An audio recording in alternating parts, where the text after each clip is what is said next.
Megaliths continue to be an enigma of the ancient world and a strong piece of evidence for lost civilization. There are many of these enormous stones found all over the world. Some incorporate into ancient structures, now turning to dust due to their immense age. Some found abandoned, now slowly being engulfed by millennia of geological accumulation. And some of the largest claimed as geological formations. Many of these stones, according to academia and their supportive sheeple, were left where they lay due to their immense scale. However, we feel this explanation is an attempt to conceal a lost, once highly capable civilization, rather than an attempt to accurately understand the original intentions of their creators. For example, the stone of the pregnant woman of Baalbek, weighing in at more than 1,000 tons, was long explained away as having been left where it is found. This due to its immense size, claimed as having been too large for our ancestors to move. This tale, still circulated by certain groups of thought, regardless of the fact that, since this excuse was created, the stone has been found to be resting atop another, possibly of a larger scale, making the remnants of a stone wall, once of unimaginable size. The weights that would have been involved in these constructions, their foundations, and indeed the weight-bearing features that were incorporated into the design of the builds, are inconceivable to the modern man, let alone our well-studied ancestors, which academia claims as their builders.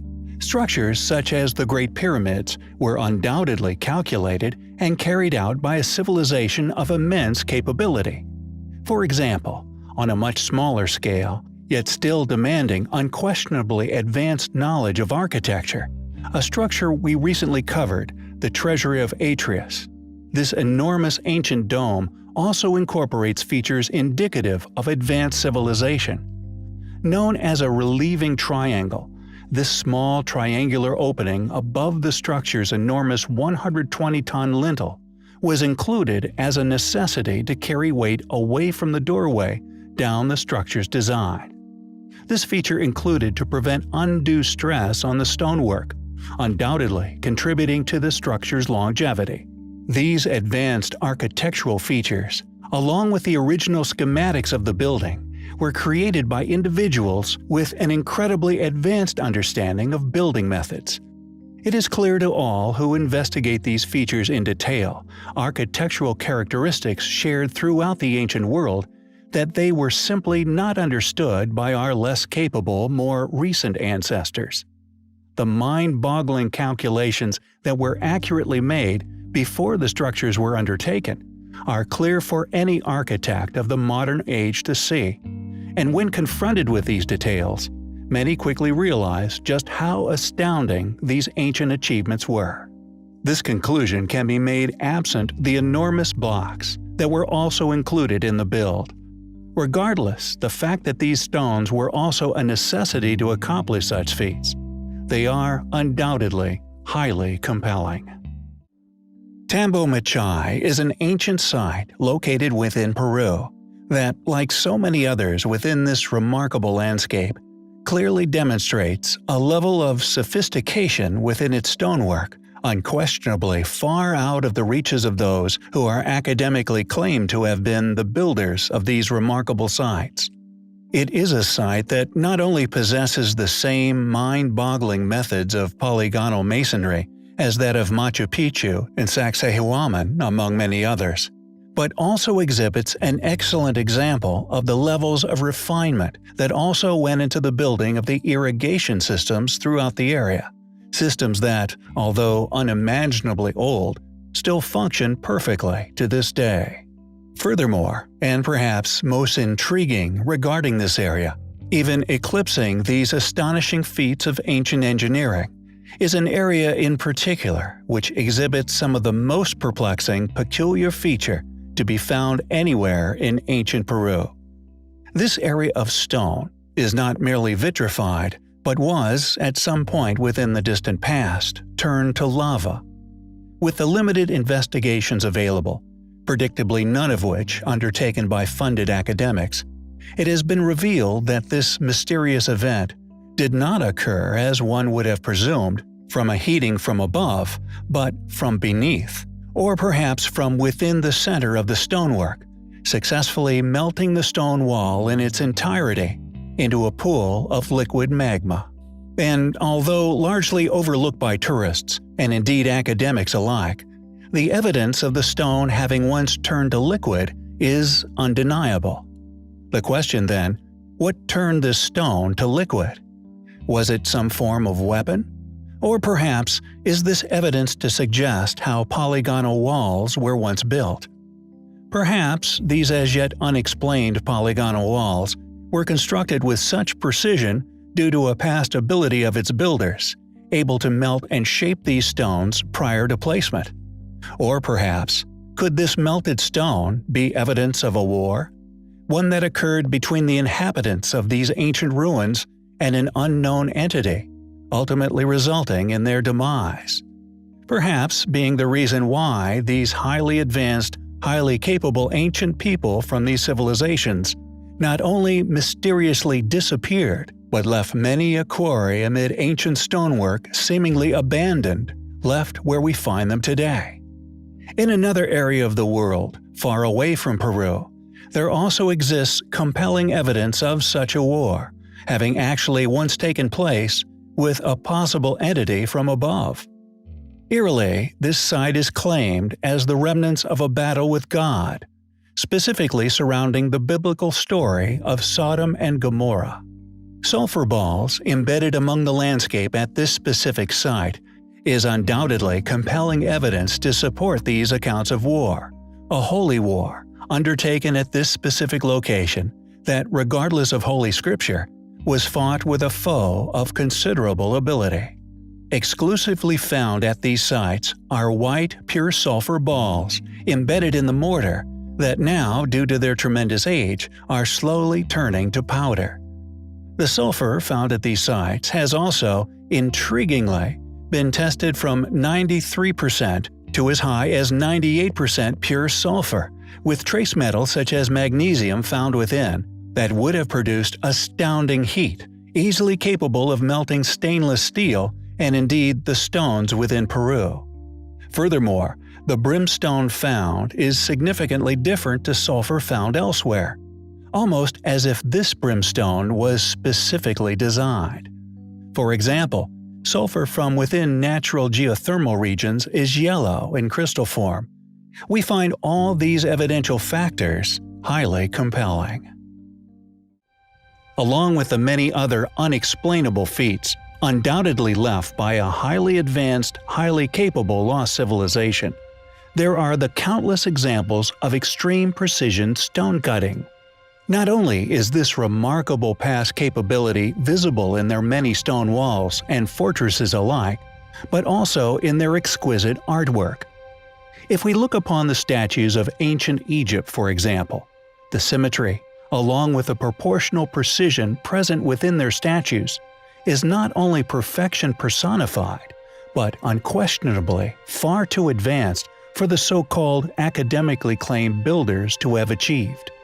According to the academics, along with their subsequent supposed accurate writings, these extraordinary feats of artistic perfection were somehow created by a group of individuals who were merely equipped with copper tools. Not only is this claim clearly ignorant of reality, but to create such works of symmetrical accuracy was unquestionably the work of a group of individuals far more advanced than even that of the Victorians, let alone those who thrived along the banks of the Nile more than 3,000 years ago. Not only is this precision present along the Giza Plateau, but it is also found at ancient sites all around the world.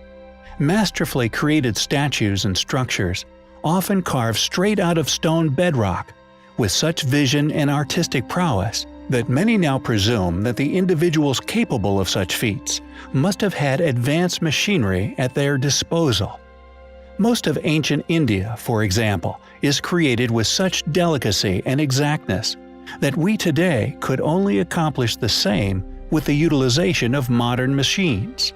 Furthermore, many scholars and independent researchers Even a number of highly recognized academic Egyptologists have reluctantly concluded that many of the basalt, gypsum, and other vases shaped from extremely hard stones, and indeed a number of multi-ton sarcophagus lids, were indeed turned into the shapes we see them as today, on some kind of ancient, enormous lathe. This conclusion is made regardless of the fact that to create such enormous stoneworks on a lathe would have undoubtedly been out of the realms of capabilities for those who are currently claimed as their creators. Not only do the ornamental artifacts of Egypt and much further afield strongly indicate machined working, but there is also overwhelming evidence of these same machines reminiscent of modern stone-cutting equipment present all over the world. Yet, conveniently, it is quietly ignored by the same individuals who have supposedly unraveled the history of these sites. Pumapunku, Giza's basalt floor, other areas throughout Giza, Peru, Malta, the list goes on. All these sites not only indicate an advanced, highly capable constructor, but also possess countless marks that, as of yet, we can only explain logically as having been left by precision, quick rotation, stone-cutting machinery. They are yet another overwhelming collection of evidence, which not only flies in the face of current academic explanation, but proof of an advanced, now lost civilization, having once been responsible for these sites' construction. They are highly compelling. Our mission upon our channel is to compile and present enough evidence of the existence of a past, highly capable, technologically advanced ancient civilization that once flourished here upon our planet, that it not only proves their existence beyond reasonable doubt, but vindicates all those who have either lost careers, funding, or worse, just for telling the truth. Our intention is to display to the world that a civilization once lived here on our planet, that not only mastered the art of stone masonry, but quarried, moved, and built with stones of such gigantic weights. Not only do their activities escape modern explanation, but have been deliberately ignored, covered up, and denied by an academia who claim to have all the answers. There are many areas of the planet which still possess many of these compelling artifacts, not only supporting our premise and conviction, but baffle all who try to explain them.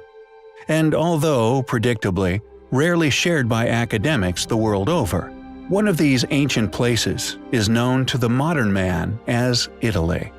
Seemingly littered with not only polygonal masonry, ancient pyramidal structures, multi-ton lintels, and archways, but contains countless other compelling, extremely ancient yet surviving features, which not only indicates the existence of this past civilization, but have been investigated by a number of alternative antiquarians throughout the eras, who, after in-depth analysis, have come to predictably startling conclusions in regards to their age and indeed possible origins.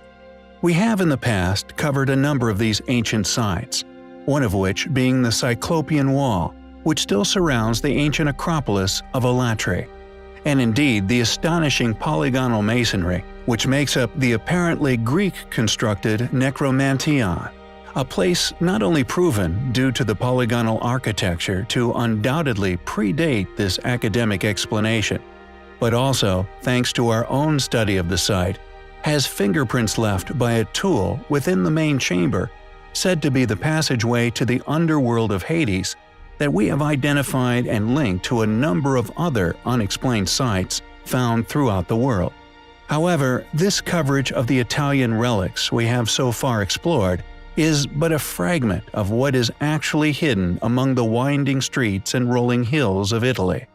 Alternative researchers, most notably Giuseppe Lugli, have carried out studies of the unexplained polygonal techniques, which can still be found existing within Italy. The ancient fortifications and polygonal walls, which were researched and initially noted by Giuseppe, include Alatri, Norma, Arpino, Assini, Saracina Gate, Cosa, Alba Fucens, Segni, Pigra, Blera, Lazio, Bomarzo, Latium, San Felice Circio, Latina, Chiusi, Etruria, Tuscania, Vitrala, Viterbo, Monte Albano, Sovana, Toscana, Nardo di Pace, Tirna, Lago di Pitiluca, Orvieto, Umbria, Tuscany, Maremma, Sorano, Syracuse, Sicily, Val di Saviore, Cerveteri, Savignano, and so on. As Richard Casero puts it, a modern researcher of these enigmatic ruins, quote, "The countryside around Rome is littered with relics of a past more or less remote. One feels almost a continuity there, between the ancient and the modern world, with the ancient Roman ruins being almost a familiar presence, as if part of the natural landscape. Yet one also finds there remains of a much older and mysterious past. Massive cyclopean walls encircle towns and villages, their stones darkened by the passing of centuries and millennia. One can never get used to them, so strange they are in their interlocking geometries, and so different from the familiar contours of Roman and medieval walls. They loom as a relic from an entirely different past, of which we know almost nothing." End quote. And as mentioned, although we have only personally covered the cyclopean walls surrounding Alatri, similar ancient fortifications can seemingly be found enclosing countless other ancient ruins all over Italy. The small towns of Sutri, Emilia, Pellestrina, Ferentino, Segni, Sezza, Veroli, and Arpino, all in the province of Frosinone, Norba, Cori, and Circe, Cortona, Cuma in the province of Latina, Emilia in nearby Umbria, as far as Ansidonia, Orbetello, and Roselle in Tuscany, and Albafucens in Abruzzo, are entirely surrounded by cyclopean walls, surviving to this day in various states of preservation, an indication of a fear these people had of some form of outsider. The stone walls, some of which constructed from truly gigantic blocks, each weighing many tons, are as finely fitted together as the many other mortarless ruins found elsewhere the world over, such as within ancient Peru. But it is their near impossible acute angles and interlocking corners that cause the greatest of amazement, that just like the polygonal masonry found all over the world, was created as if each stone was individually carved to be a piece of a gigantic jigsaw puzzle. These features, along with their gigantic scale, are relics not only overlooked by the thousands of people who visit Italy each year, but, as we have previously discussed, are overwhelming evidence of an ancient civilization far more capable than any of the well-studied ancestors that academia claim as the original builders. These remnants are undoubtedly evidence of a past civilization that were not only vastly more proficient in masonry than even the modern man, but were also obsessed with building enclosed fortifications, as if to avoid some form of outside invader or possible natural threat. Who built ancient Italy? Why did they build with such focus on fortification? How old are these relics?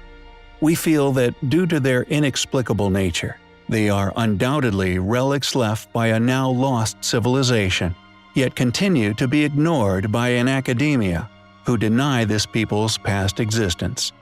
Regardless of these denials, we find ancient Italy highly compelling.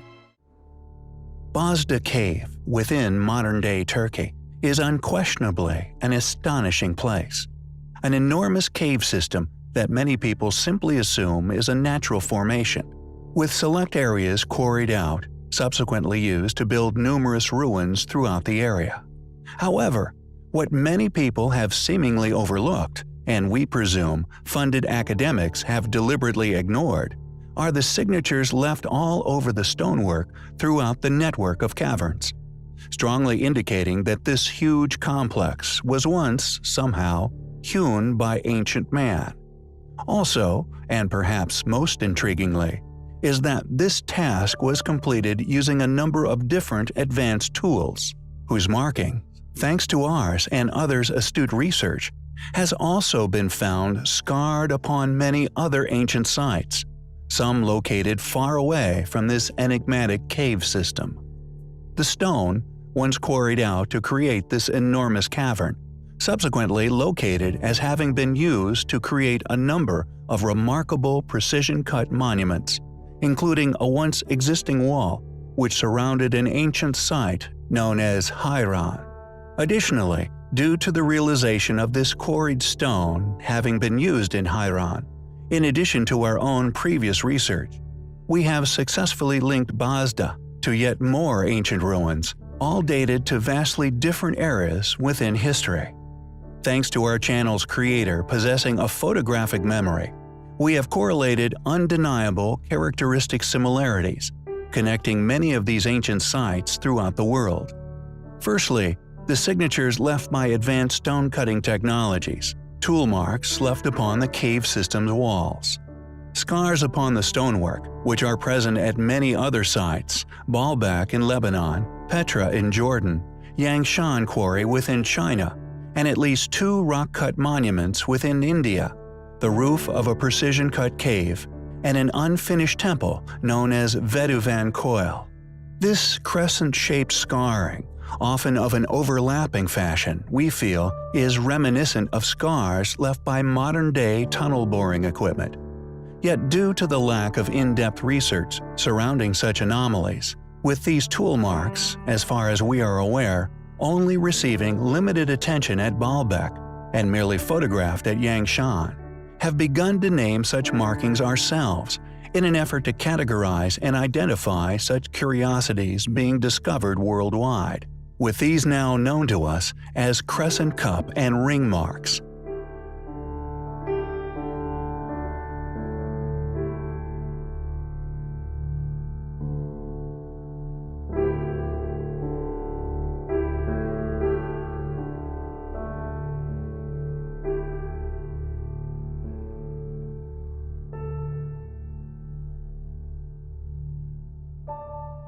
The second form of scarring, found upon much of the cave's roof, now known to us as groove and ridge markings, are distinctly different in form and appearance to the crescent cup and ring marks. These rows of grooved scars, however, are identical to those found in plain sight upon the unfinished obelisk located within Aswan Quarry, Egypt. A stone monument well over 1,000 tons in weight, which has long been academically argued as having been abandoned where it lay, due to a fault line discovered during the quarrying process. However, interestingly, others have presented strong evidence that this crack appeared later within history. A fellow alternative researcher, Chris Dunn, argues within his book Advanced Technology in Ancient Egypt that the crack happened later on in the obelisk's life, and that the monolith was abandoned before the fault appeared. Backing up his claim, he shows that details upon the monument were being engraved over the top of the location of the fault line, an undertaking that would have clearly been illogical. Although he does not put forward a postulation as to why this crack occurred, we believe it may have been due to a shift in the surrounding geography, more than likely a ground-shifting earthquake, not only cracking the obelisk, but possibly due to and accompanied by a cataclysmic event, which quite possibly caused the demise of the civilization, who were liberating the obelisk, thus leaving it unfinished. But I digress. Our focus is upon the scars left by enigmatic, clearly advanced stone-cutting tools, preserved with clarity upon the erosion-resistant granite of the obelisk. These exact markings also undeniably litter the ceiling of the Bazda cave. Additionally, these groove and ridge marks are also found upon the megalithic, often polygonal stonework within Peru, at Cusco, the fortress of Sacsayhuaman, and Machu Picchu, to name but a few. The third set of signature scarring upon the cave stone walls links Bazda Cave to another similarly gigantic artificially created cave system, known as Longyu Caves, located within China. Once an undoubtedly immense excavation, yet the quarried stone from this undertaking has never been located. Millions of tons of stone seemingly vanished from the face of the earth. However, thankfully, the quarried stone from the Bosda cave systems, as mentioned, was utilized and located. However, the civilization responsible for shaping these quarried stones at Haran were unquestionably responsible for several other sites found around the world. YouTube channel New Earth, first linking these curiously shaped stones to Nimrod's fortress on Mount Hermon with Jerash in Jordan, with us continuing this trail of connecting ancient dots, thankfully due to the uniqueness of stonework. Let's compare the Nimrod fortress with this historic city in Jordan, which according to mainstream sources was conquered by the Romans, and they built their typical Roman architecture consisting of columns and so on the top of the older ruins. So here they are assuring us that the Nimrod style large blocks are pre-Roman. Now those very same blocks, when they are in Baalbek, they are telling us it's Roman. In the Temple Mount, they are again assuring us that they are some 2000 years old.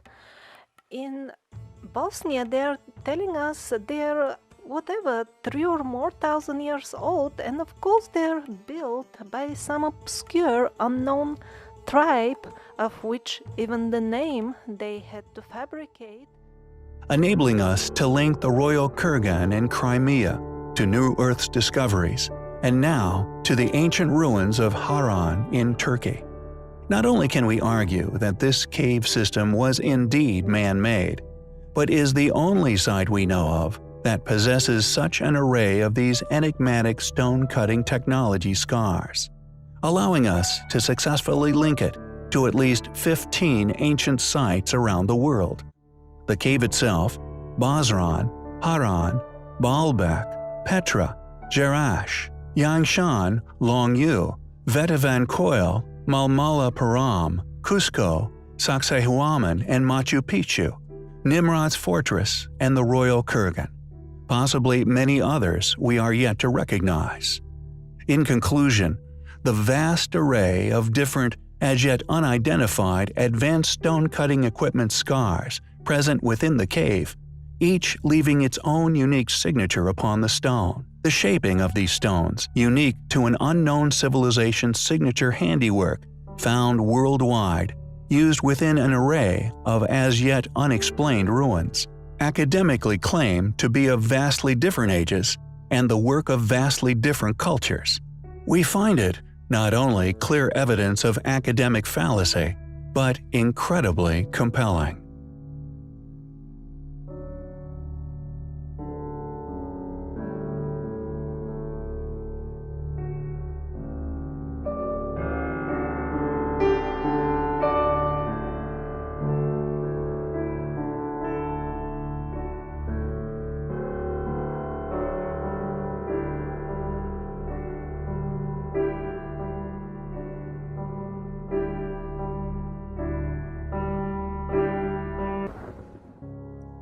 The royal kurgan, undoubtedly an astonishing, highly unusual ancient structure, one of many such structures found within the local area, yet the royal kurgan the most impressive by far.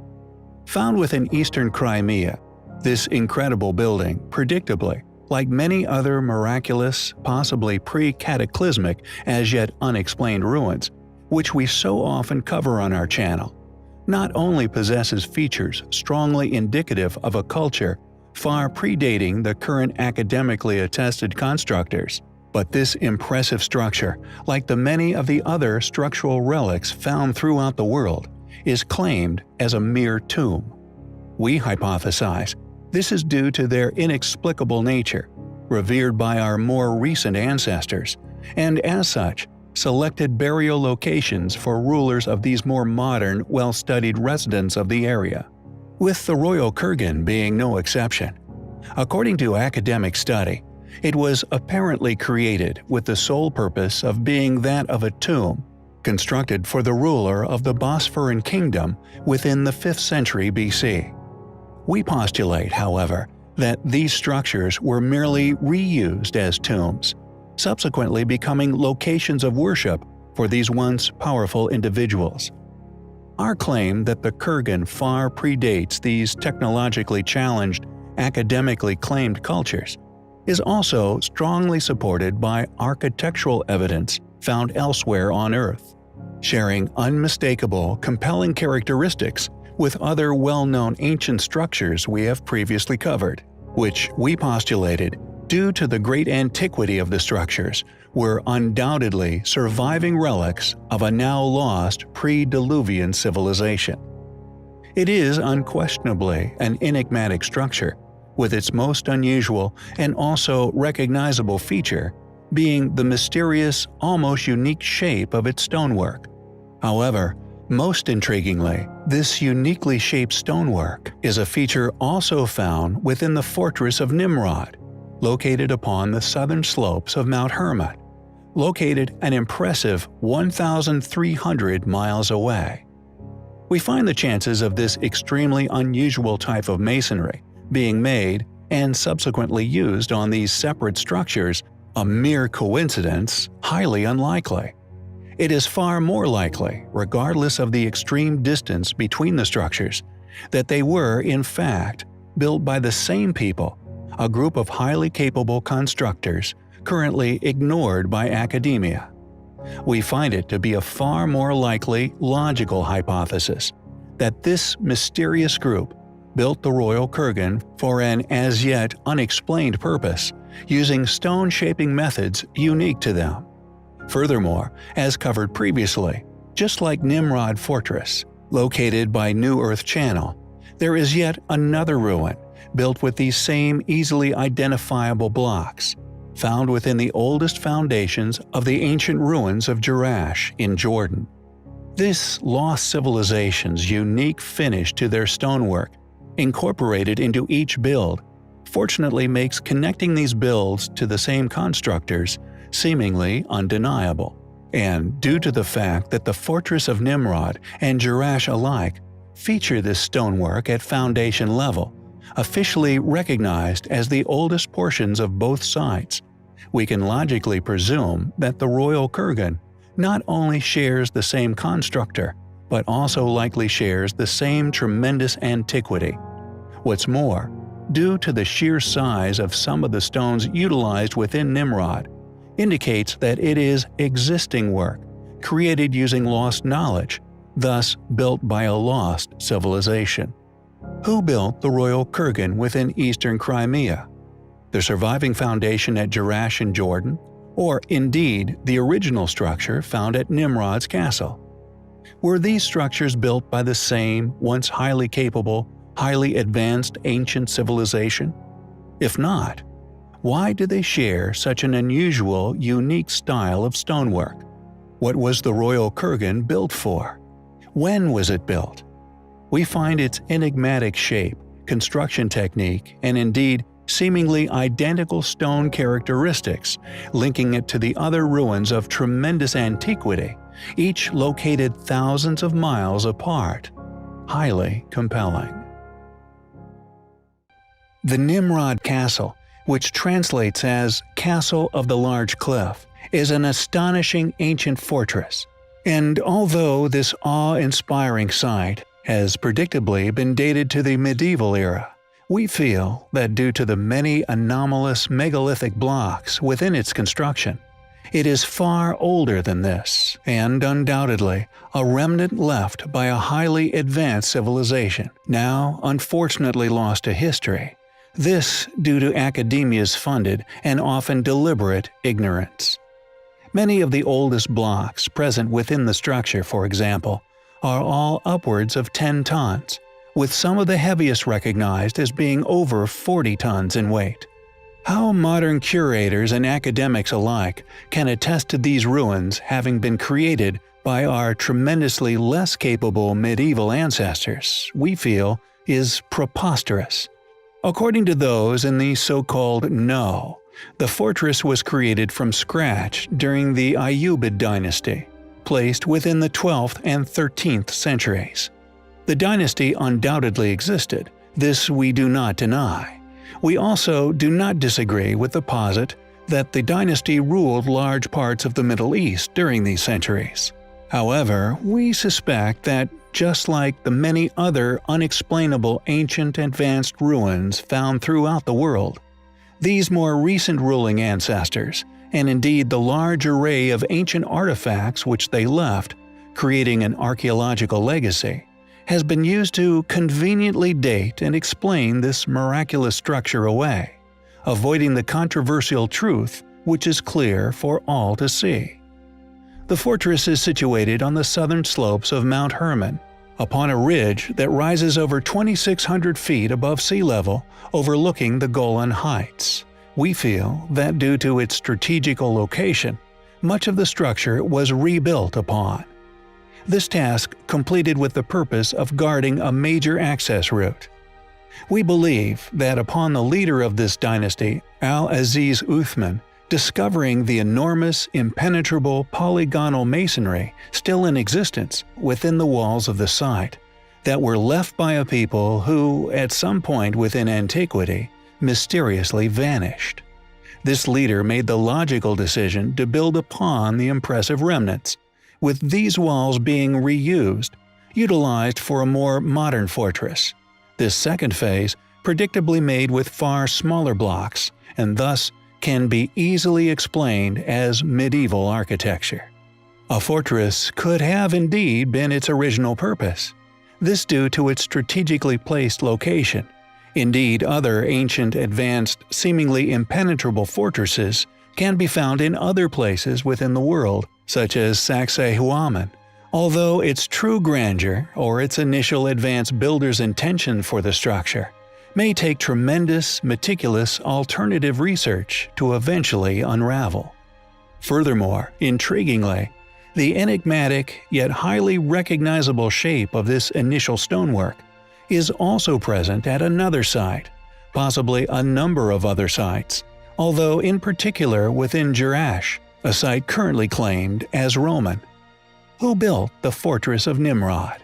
How can academia claim that this site was built by the Ayyubid dynasty, while another ruin, unquestionably constructed with the same form of megalithic blocks, seemingly dating for the same era, be that of the Romans? We feel that these two sites, each containing the same building features, yet claimed as completely different civilizations' work, both placed within our more recent history, yet in vastly different centuries, is clear evidence of academic fallacy, evidence of their explanative contradictions when it comes to the many currently controversial ancient ruins of Earth. Nimrod Fortress is yet another jewel in the crown of a civilization currently lost to history. It is undoubtedly highly compelling. When asked what are the largest, heaviest, and indeed the once most difficult stones to ever have been cut, transported to, and precisely placed within the great structures of the Giza Plateau, we would have previously stated that the granite ceiling blocks found within the King's Chamber in the Great Pyramid were the largest known, with some of these stones weighing as much as 100 tons. However, it turns out that there exist many other stones upon this mysteriously created plateau, which far exceed the pyramid's inner megaliths. Unsurprisingly, these discoveries are rarely shared academically, or indeed to the many people who pay to visit the Giza Plateau each year. The Valley Temple is but one example of these other, less mentioned, marvelously enormous stones, 8 of which are still present within the structure's ruin, the largest of which still being roughly 3 by 3 by 6 meters in size. Furthermore, the same similarly sized stones can also be found within the Khafren Pyramid Causeway Temple. The structure is also rarely discussed or shared by Egyptologists or archaeologists alike. It seems that academics who fear a loss of funding from particular bodies tend to merely ignore that which they are confronted with, which they simply cannot explain. Again, the same enigmatic megalithic blocks can be found in the Causeway Temple of the Mycerinus Pyramid, one finds the same highly eroded, thus extremely ancient stones. It seems that these huge stones seemingly litter the Giza complex, and amazingly, they are successfully ignored merely due to their controversy. Yet the largest to be found anywhere upon this man-made plateau are to be found hidden in plain sight. Overlooked for many millennia, the still remaining foundation stones, upon which much of the east side of the Khafren Pyramid once stood, were not lifted into place, but were indeed transported to this location and precisely placed into position. These stones are so massive and so perfectly dropped into the surrounding landscape that thousands of people have walked right over them every year without ever realizing what they were standing on. Although the true depth and thus complete scale of the block is currently unknown, if it is of a cubic shape, it would appear to be roughly 3/4 the weight of the pregnant woman of Baalbek. She weighs around 1,001 tons, which would make our foundation stone anywhere from 500 to 750 tons in weight. Clearly, a controversial yet incredible discovery, one which takes our understandings of the sheer undertaking that was Giza, are still at an early stage. Nonetheless, such discoveries move us one step closer towards finally understanding just who could have built the Great Pyramid Complex of Egypt. Along with the many other currently unexplained feats of engineering present within the ancient ruins of Baalbek's temples, is undoubtedly the variety of ancient stones that were somehow incorporated into the structures. Although modern academia, and indeed its supporters, who are all seemingly suffering with selective research syndrome, claim that Baalbek is a Roman ruin, we feel, as mentioned, the sheer size of the ancient megaliths that were installed masterfully into its construction are obviously far too large for our Roman ancestors to have transported from distant quarries, and who have installed into the structure. We are more than open to this proposition that they were indeed installed and built by Romans, if we can be provided with one single logical explanation as to how this was done. But, as of yet, this remains elusive, absent any academic explanation as to the site. As mentioned, the astonishing array of ancient stones is also an area that is rarely covered by individuals attempting to convey an air of all-knowing to the masses, as these features are, just like the enormous megaliths present at the site, currently unexplainable. Specifically, it's the pink granite columns. The reason for our focus on these particular stones is the fact that this pink granite is only available at one known ancient quarry, that being the famous quarry of Aswan, located within modern-day Egypt, an astonishing 1,500 kilometers away.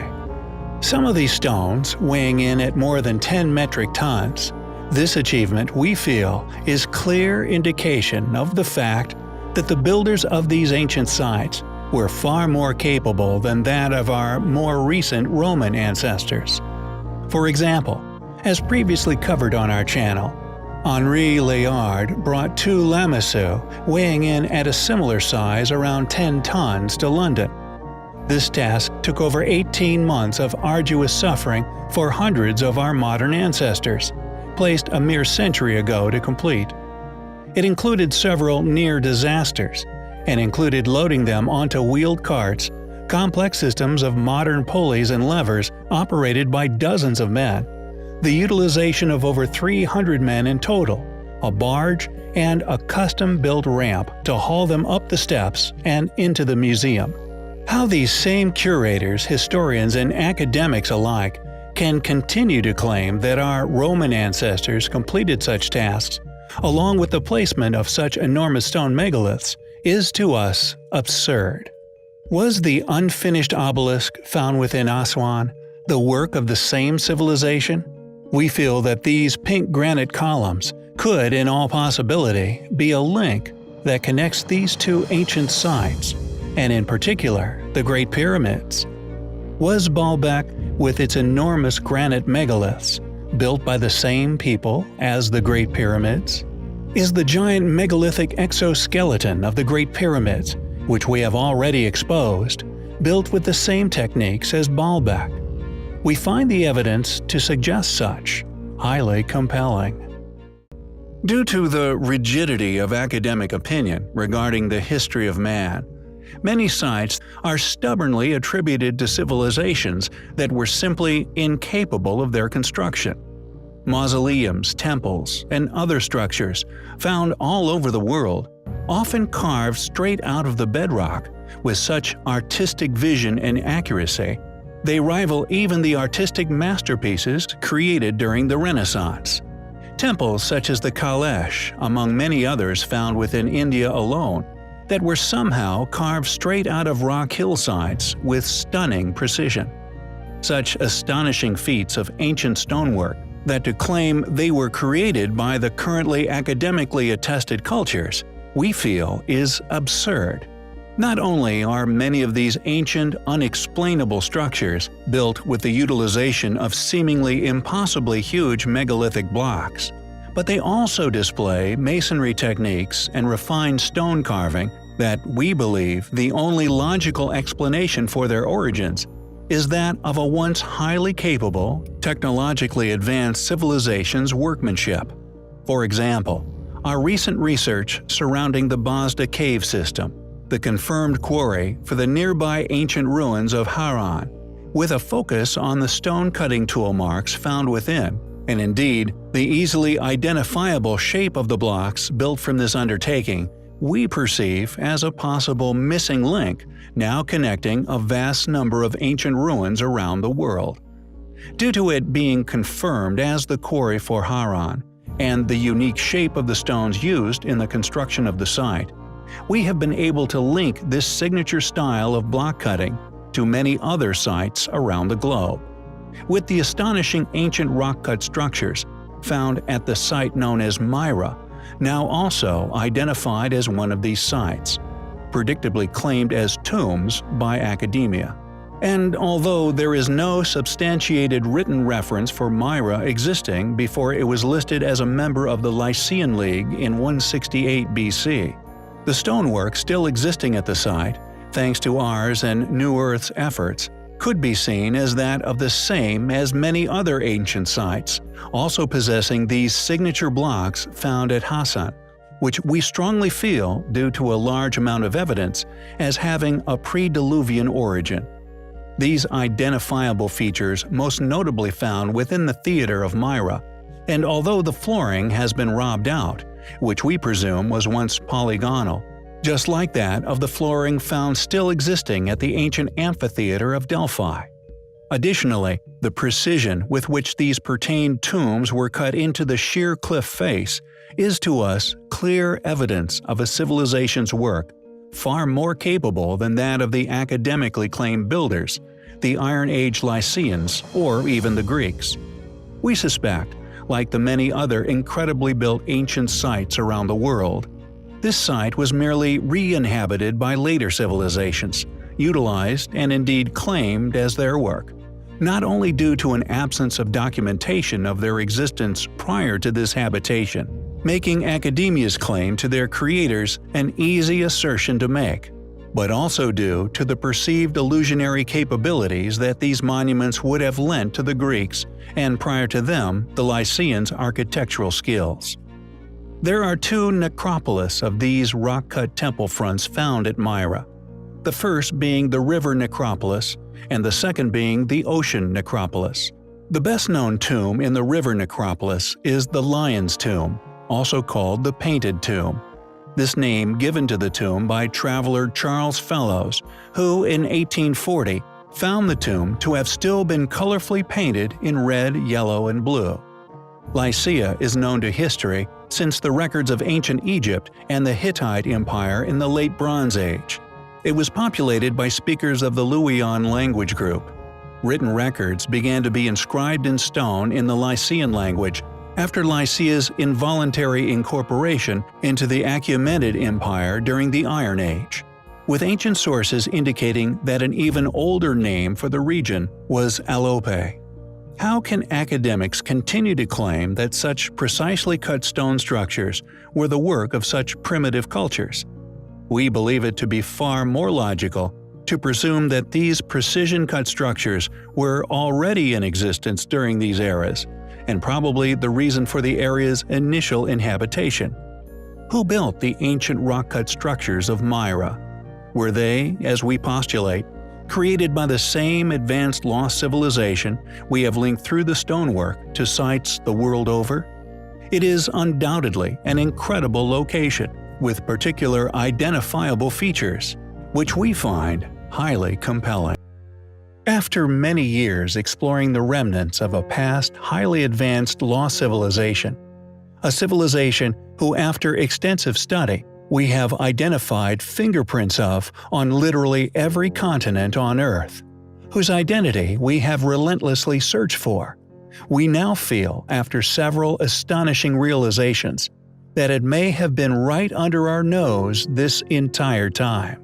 A civilization that, no matter which ancient ruin you find yourself within the world over, undoubtedly vanished during a mysterious event, coming to an untimely demise at the hands of a possible cataclysm, with many theories surrounding a great flood of biblical proportions.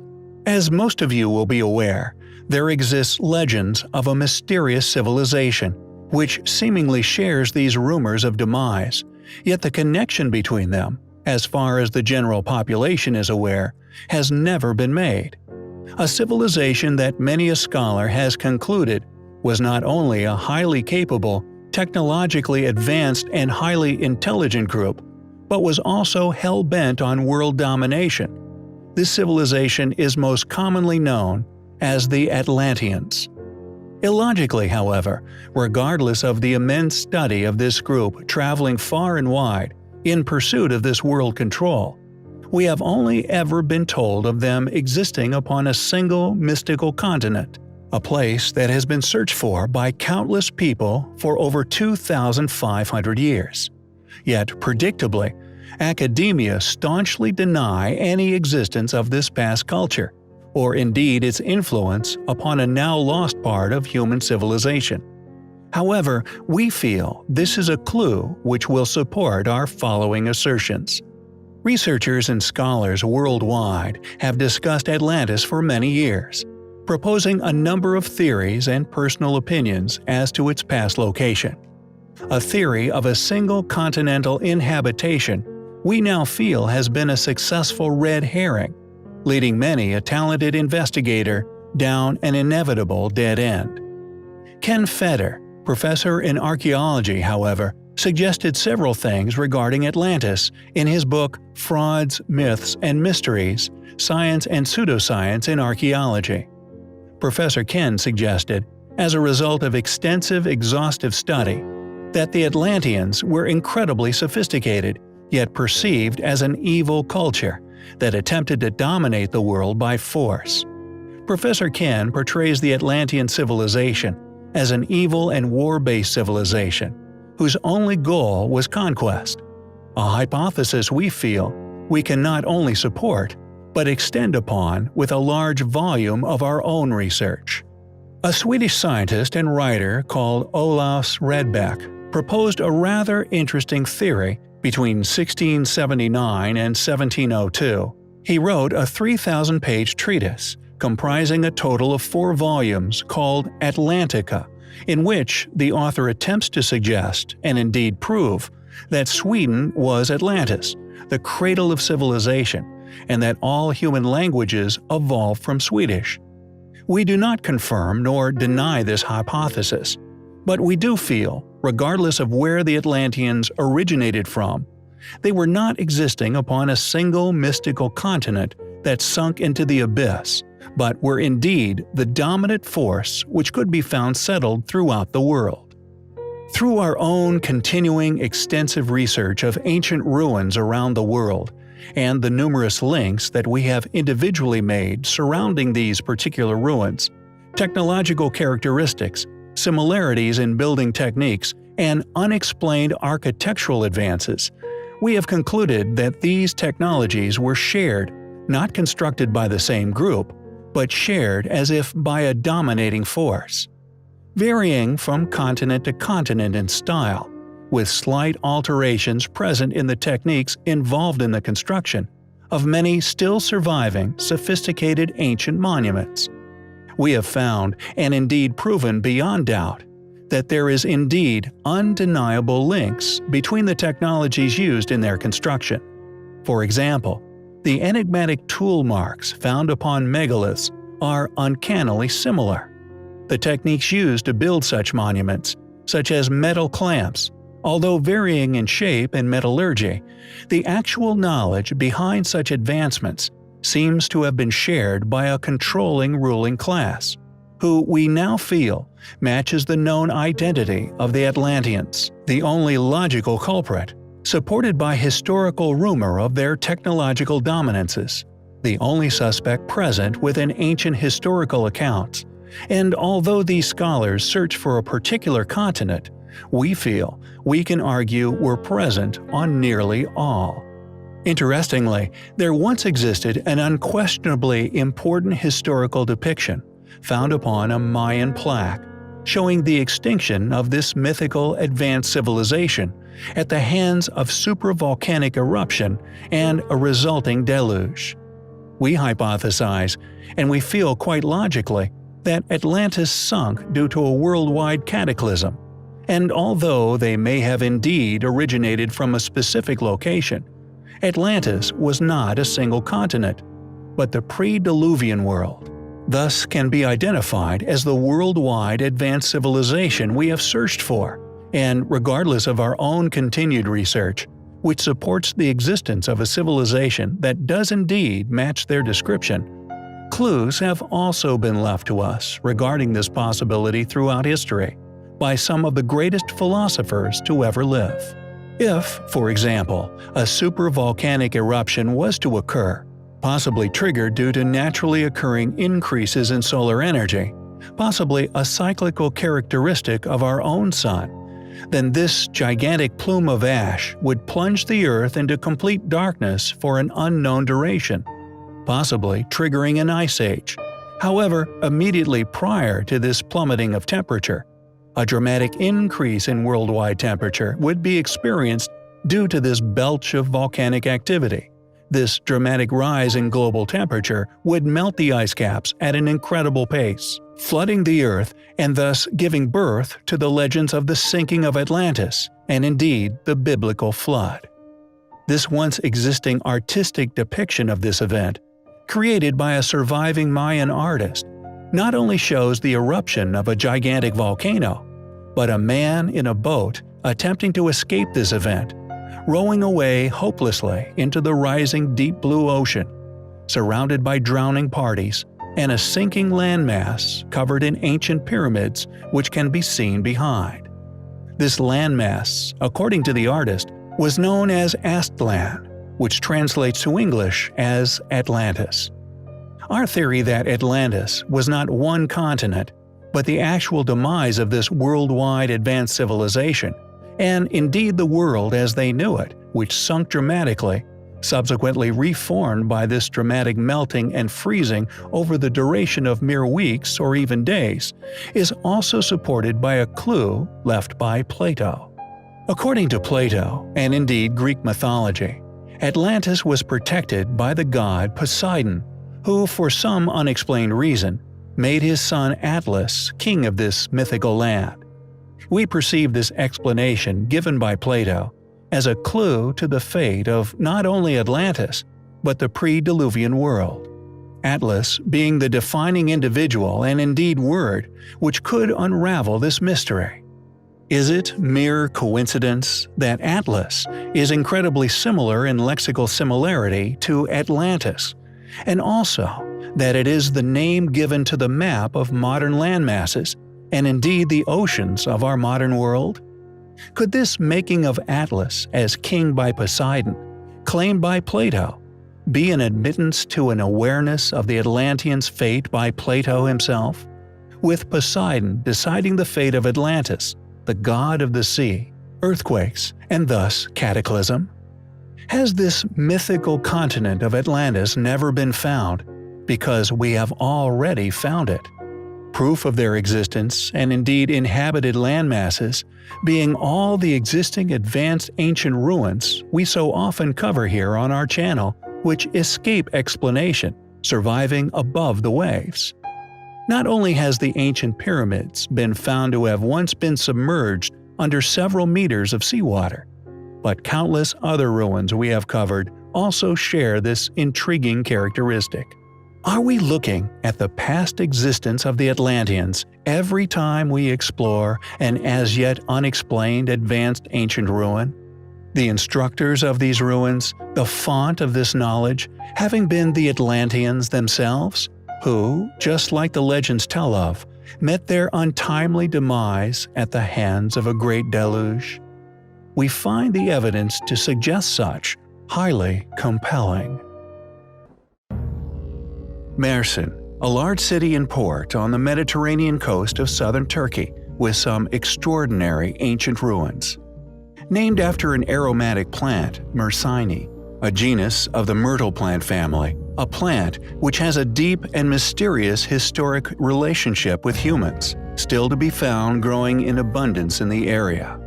A place which 17th century traveler Eviaci Liber wrote of, noting an ancient clan named Marcino Liber, presumably also named after this special species of plant. Excavated by John Garstang, who managed to examine 23 levels of occupation at the mysterious ruins. According to academia, the ancient fortifications found at the location were put up around 4500 BC, with the site, like so many others we have covered over the past 2 years, abruptly abandoned at some point within antiquity. That, although obviously due to a cataclysmic event far before 4500 BC, is a date argued by funded academics worldwide. Our recent video explaining our own conclusions of this being due to natural cyclical solar activity, subsequently triggering volcanic eruptions, which in turn triggered great floods and a possible ice age. It seems struck a chord that some do not want resonating, with it being aggressively dismissed by a volley of objections, coming from several directions and sources. Our own thesis, based upon personal, exhaustive, and detailed exploration, often accompanied by our own personal discoveries at sites the world over. Discoveries never before made or indeed publicly shared. Often intriguing connections linking these ancient sites with each other. Our theory regarding their demise, however, has been attempted to be dismissed, seemingly en masse, in favor of a comet impact, with most of mainstream media, including Nat Geo and indeed the Smithsonian, not forgetting a certain suspiciously successful YouTube channel, which we shall not mention the name of, who we now perceive as controlled opposition to our own hard-earned discoveries and conclusions thereof, releasing a volley of opposing claims shortly before and immediately after our own release of information surrounding our solar hypothesis. This released within our video concerning Atlantis being that of the pre-Diluvian world, rather than a single continent, with these mainstream entities pushing an opposing theory in unison, relating to a conveniently timed discovery of a comet impact crater in Greenland. Additionally, we also believe we have unraveled, after some contemplation, their motivations for attempting to conceal solar activity as being the original causation. Yet, we will leave it up to you to decide why these ancient sites worldwide were seemingly all abandoned.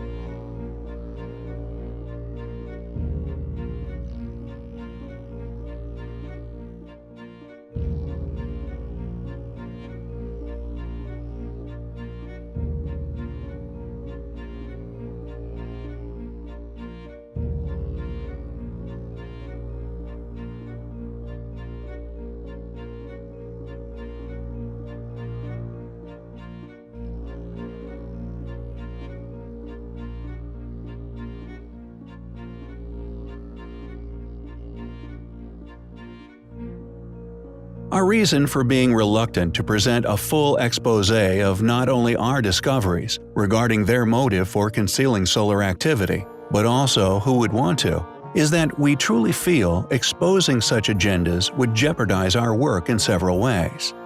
We may digress, however, if we continue our work along the same path.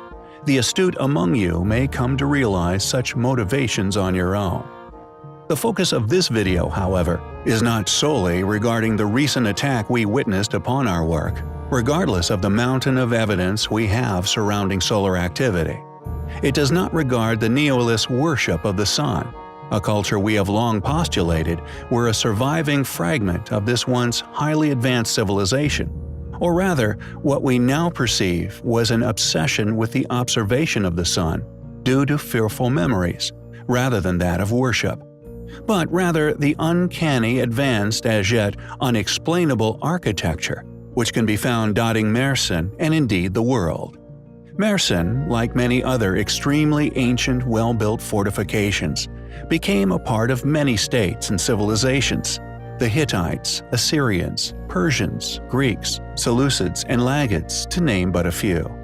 With polygonal masonry being one of the most easily recognized characteristics, a characteristics for all you amateur explorers out there to use, to easily identify sites as pre-Diluvian. Littering the site, it is a sophisticated, unexplained form of masonry that is also found within Peru, Egypt, Necromanteon, uncannily similar in style, may we add, although many other Greek sites such as Delphi, Italy, Japan, South Korea, Turkey, Lebanon, and so on. A method of construction left by a civilization we now feel the evidence for the existence of, and indeed them being academically hidden thanks to ours and others' exhaustive efforts, has become overwhelming. And our suspicions regarding the reasons for the concealing of them, and indeed the reason for their demise, are irrelevant. Even if subsequently blaming climate fluctuations upon our planet, on human activities, is not only incredibly profitable, but also a cunning method of controlling the human population. These circumstantial factors are irrelevant to the evidence of the past existence of this extremely intelligent, clearly technologically advanced, and capable civilization. Evidence that has seen funded institutes scrambling to push specific opinions upon inquisitive minds. Regardless of whether we now realize the motivation behind the attack on our channel, undoubtedly being due to the fact that we are certainly onto something, regardless of Poseidon's trident, the undeniable links of this symbolic weaponry with modern-day destroyers, whether physical nuclear threats or spiritual depictive clues, indicators of specific human capabilities, not placed out of mockery, but a nod to those in the know, that if you watch our previous video carefully, will realize strongly supports our theory regarding the Atlanteans, Plato's clue, and academia's awareness yet concealment of such realities. These modern factors are irrelevant to our mission of unraveling the past. However, the fact that it seems that we must now tread carefully regarding the truth of ancient Earth, we do not find concerning, for indeed, we have long expected this reaction, a consequence we predicted would occur once we started to get close to a truth hidden by profiteering. Rather, we find it all to be highly compelling.